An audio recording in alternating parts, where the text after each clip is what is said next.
Welcome back to my channel. Today happens to be Monday, January 9th, 2023. I hope everything is going awfully great for you. Last night, we were able to catch up with Season 17, Tell All Part 3 of Sister Wives, which was also the season finale, and let's just say that they sure did manage to pack the punches for last. This episode was full of explosive quotes, revelations, and honestly, I was most surprised by how Robyn conducted herself. She went to the next level, and it was serious business, some of which even bordered on ugly. I sure do think that lots of fans were introduced to the real Robyn last night, and she's no baby. We also learned some interesting things about the Robyn and Kody connection. Although it was suggested that these two are soulmates, it seems as if it might be a business-like connection. The show continued from where the previous week ended, with Kody sidestepping any serious talk about his relationship with Robyn. He sidestepped any question that remotely touched upon his feelings for Robyn. When Suki asked if Robyn was his favorite wife, Kody simply denied that. He instead said that the ones who didn't play the same game with the rest, the ones who gave him what he needed, were the ones that he favored. That's exactly what Suki's sister Janelle had been talking about before. As for Robyn, she went really low, in a way that we haven't seen before. It was quite shocking and ugly. This had not been seen before in the show by Robyn. For today, we will be dealing with the first part of today's episode, up until the big reveal.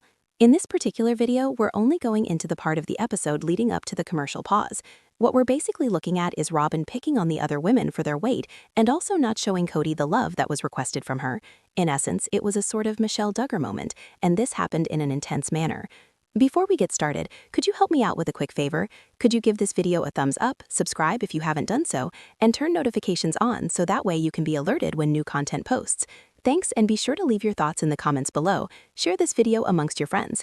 So, the meeting has begun with Suki showing some clips of conversations Kody has had with Janelle and Christine about Robyn.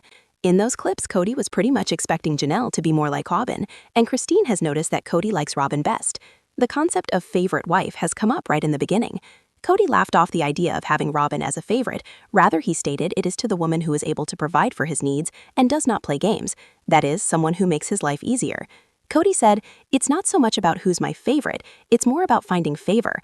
The sacrifices that are being made in terms of not getting into drama, in terms of how she manages inside the household, this is what lands her in favor." Now, of course, a lot of people watching this might start seeing Kody and Robyn as these perfect soulmates, wholly in love, in complete sync. But what Kody is actually communicating here in terms of his feelings, his approach, it's more of a transaction than a romantical involvement. This isn't the sort of thing one says about someone one considers a soulmate, someone with whom one loves unconditionally. This just isn't. And I did think that Kody and Robyn just met, and that they could be soulmates. I mean, I didn't even know that there was more to a relationship than that. Despite the realization that I can see in the relationship between Kody and Robyn, I can see that regardless, it just doesn't even come close to the soulmate image. As long as the wife plays the game, and she gives me what I want, and she stays away from the things I dislike, and she stays sweet, then everything is fine. If I wanted to be with Kody, I would have to give Kody the same kind of deal, that he wants any kind of relationship with me at all. Robyn does play the game, but she plays the game in a manipulative and calculated fashion. In other words, she does not simply play along, she finds ways to give Kody a reason to do what she wants. For instance, she said that Kody needed to be the father of her children, but since the children had already been born with a father, she could then have Kody as her husband. And what about the house situation? She said she did not need the big house, that she did not want the big house, but she had no problem living in the big house anyway. And way back to the favorites and coveted items mess, Robyn was the biggest paranoid party there. She put herself in the high-risk category because she had had pneumonia before, and she put her son Solomon in the high-risk category because as a toddler, he had had RSV. Yes, seriously, she did. If so, every child would be classified as high-risk, and obviously that's simply not the case. In making herself high-risk, Robyn placed herself in the damsel in distress role, so Kody had a reason to stick around and protect her. She was playing the game, and she was playing it big time.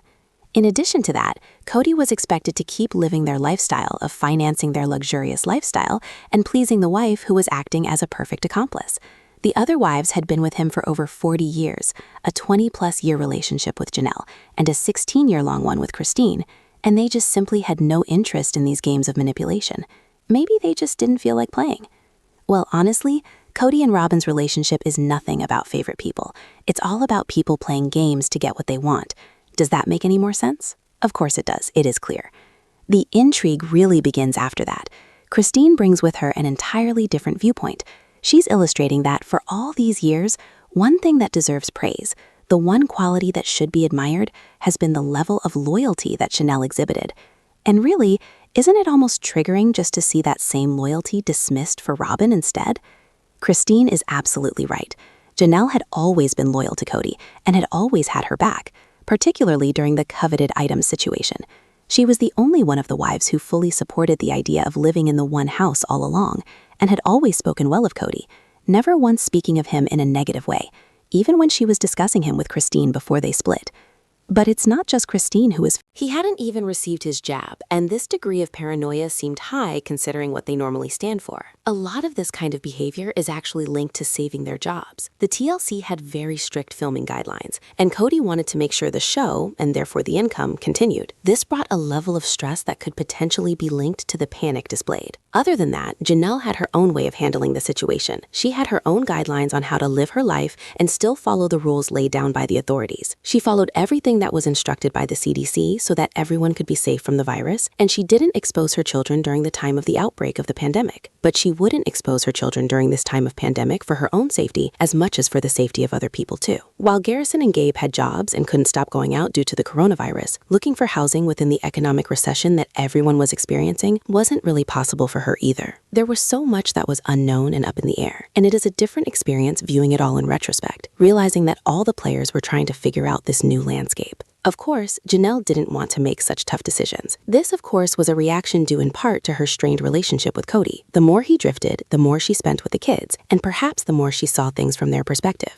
In retrospect, I truly believe there was a lot of pushback coming from Christine, but the more confrontational one was actually Janelle with Kody. She had more altercations with Kody and with the children than Christine. Christine's split was much more low-key, and she didn't participate in those confrontational discussions. Janelle was very much arguing and going against Kody. Therefore, it's no surprise that the first person to pack up and leave if push comes to shove would be Janelle. She's loyal, yes, but she doesn't always agree with him. And if your relationship starts and remains based on no disagreements allowed, and all of your disagreements, large and small, represent deal breakers, then your relationship is essentially transactional. You shouldn't be surprised that your wife has come to the realization that she's done. Kody appears to have been operating with a sort of loyalty equals automatic approval mentality. Be loyal, take a knee, and problem solved. But if a person crosses that line, even for a valid reason, it appears he has struggled. Janelle had been loyal, Christine had been loyal, but there seems to be an appearance that Kody has deferred an inordinate amount of favor to one faction over the rest. Do what I want and then I'll be able to love you is the underlying theme in the relationship that Kody has. With Janelle, she understands the bigger picture. Christine is obviously hurting from the breakup. She wanted something deeper, something more than what she could have had with Kody. She's lamenting the relationship she never had.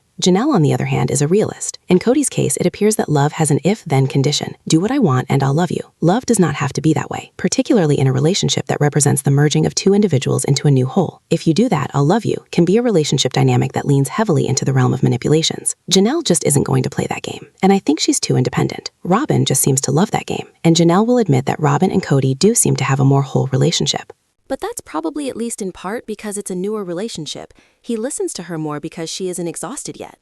So just think about it. After 20 years, do you really want to continue to live through that same power struggle? Do you want to continue to fight for your place in a relationship where your love is conditional? Janelle knows what it's like to live through that, and she's had enough. But as far as assisting the family or filling in the gaps, Janelle does not see it that way. To Janelle, Robyn is far from being perfect. Not only did she cause a split in the family, but she never, ever takes the blame for it. She just points fingers. It's quite ironical, actually. No one to blame, yet they point fingers. Through the tell-all, it was evident that the favorite was indeed Robyn, although it was quite evident to me as well. However, being the favorite does not necessarily mean that one becomes the scapegoat. It appears as though Robyn and Kody have discovered something in each other, a soulmate relationship perhaps, where they have given everything to each other. Robyn got what she wanted from Kody, while Kody got what he wanted from her. On the other hand, the way that Christine usually views things is through rose-colored glasses, and although I don't want to diminish her insights, it's worth noting that if the truth were told about her relationship with Kody at the time when they first met, other wives might have felt the same way that she ended up feeling about Robyn. Mary even confessed to having had problems with jealousy regarding Christine. As for Christine, she might have picked up on some of the traits of Robyn's personality, along with the realization that Kody was obviously drawn to Robyn in ways that he hadn't been with her. Kody had made all of this particularly clear when Christine and he first married. Of course, Christine was attuned to all of this, which colored her experience in the family. In my opinion, Kody and Robyn's problem was that they actually discovered each other's utility. Kody found a girlfriend who would just obey and said no to him, and Robyn found a man who would take care of her and provide for her and her children financially. She would play the game in order for her needs to be fulfilled. If you ask me, their marriage has not portrayed any sign of genuine love between them. They don't seem like one of those lovey-dovey couples in sync with each other. It's more like what seems to happen between them. Robyn manipulating Kody to get what she wants, possibly at the cost of the other women in his life, and Kody manipulating Robyn because he wants something. Without the other wives present, though, I'm not sure how long their relationship would last. The reason the relationship works is the addition of the common enemy that they both hate. Without that, I think, since both of them have a bit of a narcissistic complex, Robyn might get bored with Kody. Just a personal opinion, though. With regards to the Christine issue, she admitted she was jealous, and I believe her. I only think the more she gets out of the polygamy lifestyle, the more she will understand how dysfunctional Kody and Robyn's relationship truly is. And then Robyn, this is where she gets nasty. She goes right for the jugular. She poses it as if they handed Kody to her and said in essence, we don't want to spend any time with him. They did it in the interest of protecting their family, their employment, and ultimately their own well-being. And Robyn portrays it as if it's all about her own growth and development. Robyn articulates things as if she had a claim on Kody's attention because of her relationship with Kody, but she never really puts Kody on his back for any kind of reason. That is not a relationship based on love. Not that Kody is a character with which I ever heard the words, I love you, spoken. Her relationship is based on her spending all her time protecting Kody, which puts her squarely in Kody's camp. At the same time, she observes that Kody was safeguarding their employment, but this is where the catch comes. The network employed electronic and robotic phones to record episodes, and members of the show were taping their scenes with their personal phones as well. What were they sheltering then? The producers, maybe? From what you ask? Often producers were not even there. It's slightly misleading. Of course, as her line of business, she stresses money and the show's significance to her. Robyn continues and puts the blame on Christine, saying she didn't take care of it, although Christine and Kody had a really sweet thing going on, and they were very cute with their banter and rapport. Robyn, on the other hand, doesn't really have any kind of connection with anybody. I don't find Robyn that funny, and I don't think she has any kind of rapport with Kody. But when she says that Christine didn't take care of it, Robyn blows up at her, and I mean really low. I have never seen Robyn act this way before. Kody has times when wives have turned him down before, but this episode brought out Robyn's nasty, aggressive attitude. Kody knows that he has had his own wives reject his own affections in the past, but seriously, if one spouse in a marriage isn't happy with the affections they are being given, then don't they want it all in the end? It's just that I'm not happy with the way you were treating me. I didn't get as many kisses as I would have liked, and I wanted more attention. Robyn also goes on to say that the wives are turning down Kody's affection, meaning essentially that they weren't expressing joyful availability. I couldn't help but think at this point, did she really just go and give herself her own Michelle Duggar moment? This woman needs to watch herself, her words. Remember, the Duggars always said that they do not talk about these personal things of marriage with each other. Robyn says, I do not talk about the wives with Kody. That does not work with him. Oh wow, how does she know that Kody rejected the others unless she was right there? This does not seem healthy. It looks like they are just venting. They are doing the behind-the-scenes committing. It is an even larger question when Kody might be suggesting how his affection might also include some of his other wives, something which they might not feel comfortable participating in. The question is whether Kody is seeking something beyond what these wives find comfortable. The question in all matters of affection is consent. Even in more alternative scenarios than what most people find themselves in from time to time in kink culture, consent is never conceded. A person cannot be said to have been rejected merely for not finding something comfortable. The bottom line is, you always, always, always get the other one's consent. No is never a dirty word. No, it's all about respect. But listen, when Kody gets all upset and complains in Robyn's presence the other women won't do things, or the part of the scenario that Robyn looks so offended by the lack of enthusiasm for a threesome, that's a whole problem in terms of the eventual endorsement of forced marriage. And then she takes it a step further and says that wives are not entitled to voice her complaints because she's nagging. This is just keep sweet parenting. Pray, obey, don't complain. Do what your husband tells you to do. What message is she trying to put across to her young daughters about sex and marriage? She's trying to say that no matter what makes you feel uncomfortable about sex with your husband, just go along with him.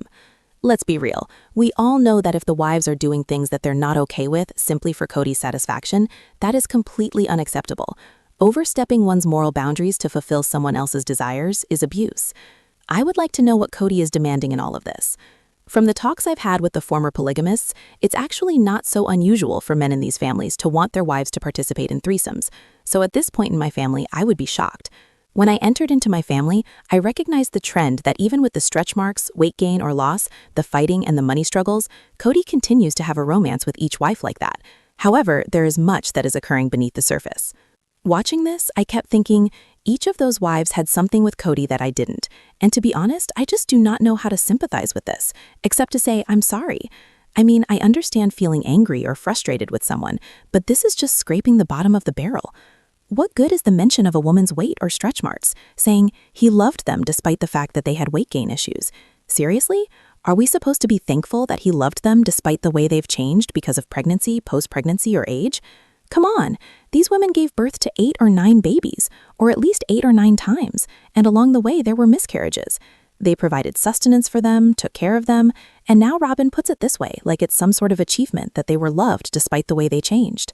The Bauk couple made headlines when Robyn walked into their marriage so small and petite, and yes, although she is still cute, her body has obviously changed with age, Nielsen writes. This is bound to happen. What is much more disturbing is how much her perception of other wives' bodies redeems them, as if their only worth is that Kody loved them anyway. Personally, I don't understand why the emphasis was put on the weight thing. How does that have any bearing at all with the theme of the women not tending to their relationships with Kody? And the wives would not have been able to satisfy Kody in the way he desired, in the kinks, in the threesomes, and so forth. And then she has the gall to complain about that and compare him to Robyn and conclude that they are wrong. And then she trots out the pièce de résistance. He loved you despite being fat. Labels are being applied to these beautiful women in ways that are just not necessary and are in fact mean-spirited. Robyn has a history of ranting about Janelle's weight. When Sister Wife's Closet was not pulling in money from their expo, which was only around $500, Janelle expressed that it was not really her cup of tea because it was not a sustainable business. Yet rather than honoring that, Robyn attacked her regarding her weight while also hyping a plus-size clothing company. I felt like I wasn't supported, Janelle accurately assessed, like Robyn didn't have any interest in seeing us succeed. Janelle had been clamoring for Robyn to concentrate on the plus-size market, an area they could exploit. But instead, when Janelle told Robyn that she didn't want to go on with the jewelry line, "I've been begging you to develop the Sister Wives plus-size clothing line. These are pieces I know you want," Robyn shot back. It was as if everything that Janelle said no to became an attack on her by Robyn. They could have been working together as partners, but instead, Robyn chose to disapprove of the decisions that Janelle was making, and her body as well. Janelle every time said no to something when Robyn managed to come up with an insult regarding plus-size clothing. It is important to recall that Janelle is always referred to as the skinny one, who gets to try on dresses for commitment ceremonies. She can mention weight freely, yet she is actually revealing where she places her value, and it is not within support or in family. The wives all went to the gym to lose some of that fat, Mary said, and even in Season 3, Robyn had her own take on the whole experience of the women going off to work out in order to get less fat. Kody doesn't want skinny girls, he wants curvy girls, she'd say. But she'd also claim that she's neither skinny nor curvy, and so she doesn't have any advantage in the looks department. But then the inconsistent messages start, and it's unclear what the real message even is. Curvy girls, skinny girls, or a mix of the two? Why all the emphasis on looks anyway? This obsession had a carryover effect into the COVID story arc. Robyn had Janelle all wrapped up, convinced that she was a high-risk individual due to her weight and the correlation between hefty people and complications from the virus. She in turn had her own physical issues that make her a high-risk individual due to illnesses such as pneumonia. Her fixation on weight and health issues keeps rolling out her priorities. Robyn states she can't even decide whether she should say someone's at a high risk of getting COVID, but of course she's going to anyway. And obviously she's referring to Janelle. For what other reason would she bring up Janelle's weight? You wouldn't talk about someone's weight. That's just rude. Robyn tries to defend herself because she's had pneumonia in the past and says she's at a high risk of infection. This doesn't necessarily mean someone at high risk. I've had 2 cases of pneumonia in my lifetime and didn't go to high risk because of it. Robyn was obviously just trying to stake a claim on herself as someone who had to be protected and followed rules from Kody.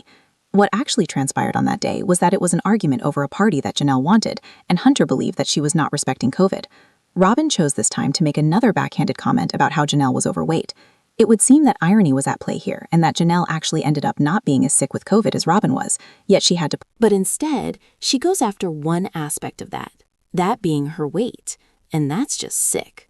I don't pay attention to how much Janelle weighs, whether it's up or down, or Christine's or Mary's. To be honest with you, I think all of them are beautiful. Robyn, however, is obviously one who cares about size. It is probably one of the reasons the other wives do not trust and like Robyn. How can you trust someone who will judge you just based on looks? What kind of message does that give Robyn? that she is only good for one thing, and that Kody will be good for nothing else as well. Even later in this tell-all, she calls Kody her best customer, almost like she is operating a product. Perhaps, in her mind, only looks are important. One must look good for her customers. That's a whole other can of worms, though. But let me ask you, for now, I simply want to know your opinions on this, how you feel about Robyn descending so low. Leave your opinions in the comments below. See you guys.